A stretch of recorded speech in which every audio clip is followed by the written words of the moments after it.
Good morning everyone, welcome back. My name is Arslan and you are watching Proper Tech Tutorial.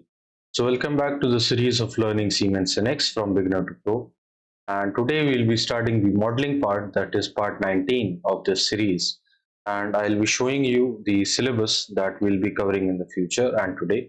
So in the part 19, I will be giving you the overview of modeling, that what is modeling and what are the basic rules to create a 3D part, and what is the difference between a sketch based and a non-sketch based feature.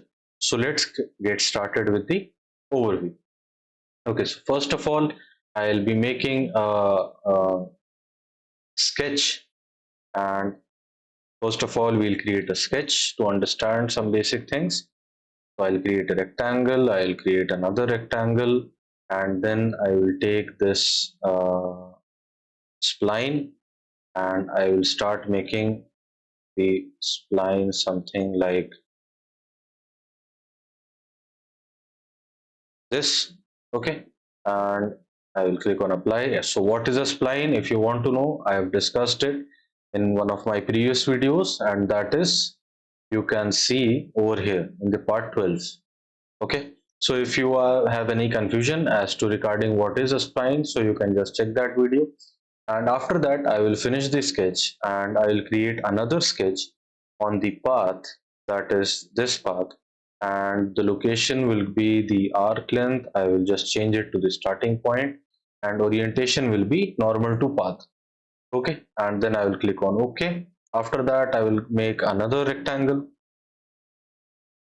and then I will close that. I will finish the sketch.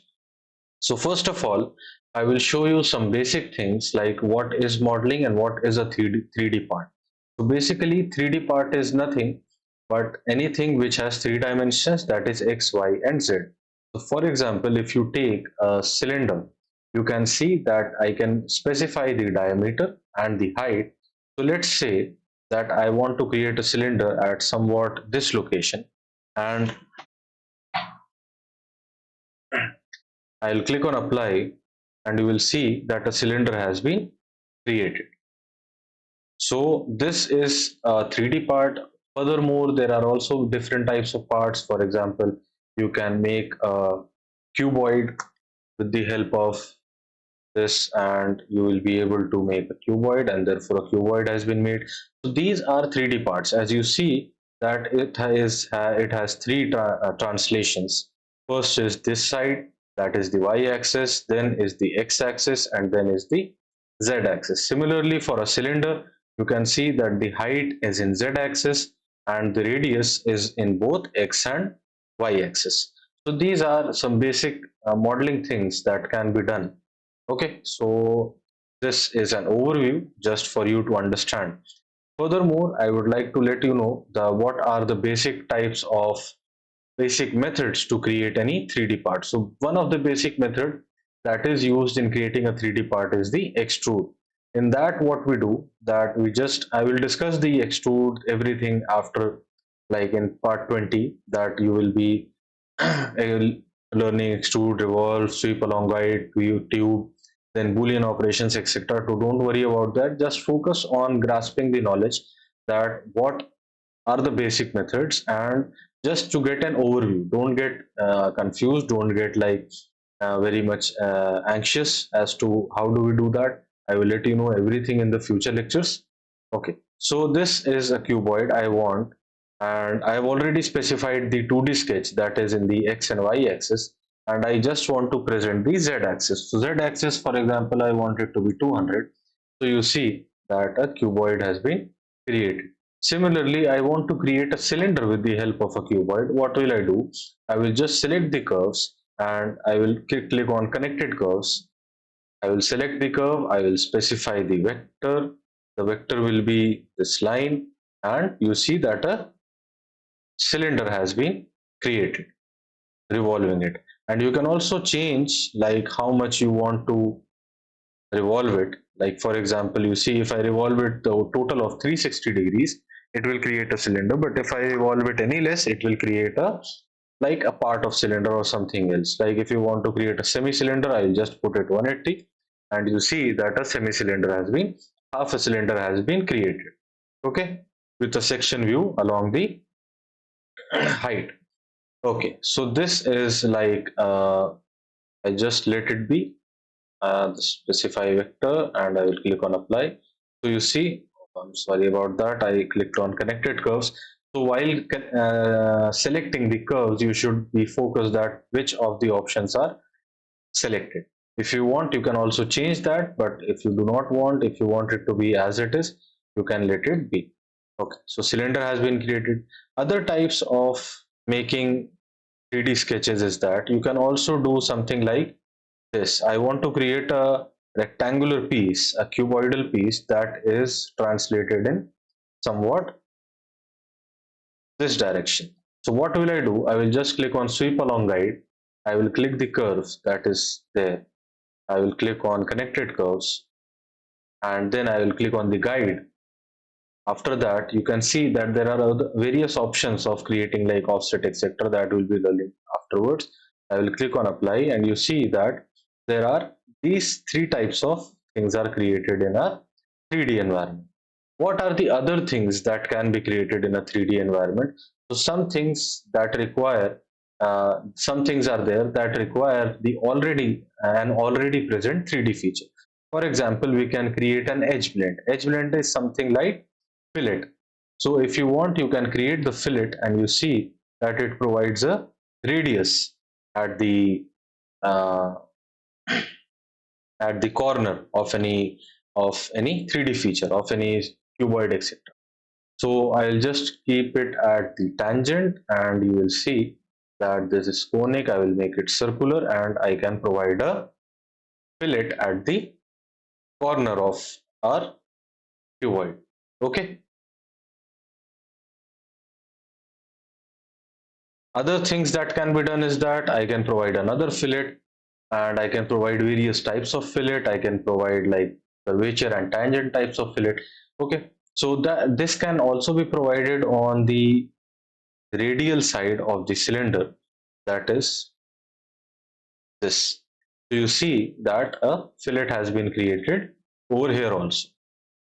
Other things that can be done is a chamfer. So for example, I want to provide a chamfer. I can just do that, and I will make the chamfer a little big so that you can understand there are various types of chamfers, symmetric, asymmetric, and various methods to define the chamfer. Okay, so some things other than this is that, for example, I want to make a block on this block. So I will just specify the point, like I will specify the point or like this, and then I will specify the length and width of the cuboid. I will apply the Boolean operation unite, and you will see that it will get united with this body. There are no distinct edges between the two, and it has united into a single body. Similar thing could be done if, for example, I wanted to, for example, I do not want to use the option of unite. You will see that both the 3D objects are distinct to one another. They are not united. They are not part of one single group. So there are two types of 3D features as we discussed, that there is one that is a sketch based and another is a non-sketch based. So sketch based 3D features is something like we use the extrude, we use the revolve, we use the sweep along guide, and fillet and chamfer, and like uniting things and subtracting things like Boolean operations are something which are neither a sketch based nor a non-sketch based operation. They are something which can be done on any 3D part, whether it be sketch based or non-sketch.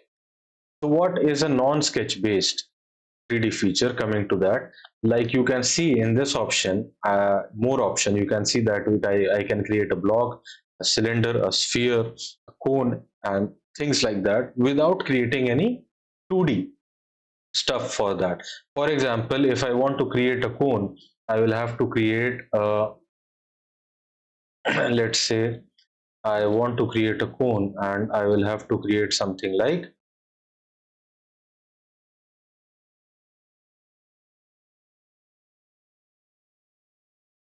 okay,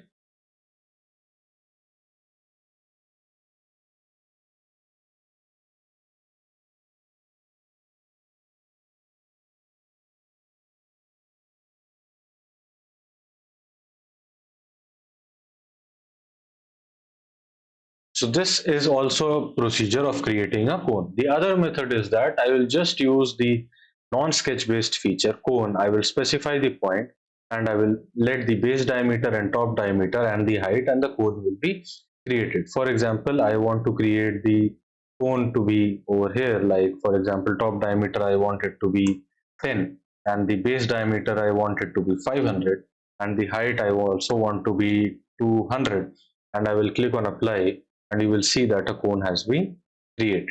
So things like that can also be done. So I hope you understand that there are two types of 3D features. One is a sketch based 3D feature, another is the non sketch based 3D feature, and there are some 3D features like these things. For example, the unite, subtract, intersect, and the things like edge blend, face blend, chamfer, trim body. Like these things are something which are neither sketch based nor non sketch based feature, and it can be applied on any existing 3D entity present in the graphic window. So in the next video, we'll be discussing about what are sketch-based modeling tools, how do we perform the following operations: extrude, revolve, sweep along guide, and tube. And after that, we'll be discussing the Boolean options, and then we'll be coming to the other advanced types of feature-based modeling tools. And soon we'll be completing our feature-based modeling tools, and then we'll be coming to the part navigator. That is something as a user interface part, but that is necessary.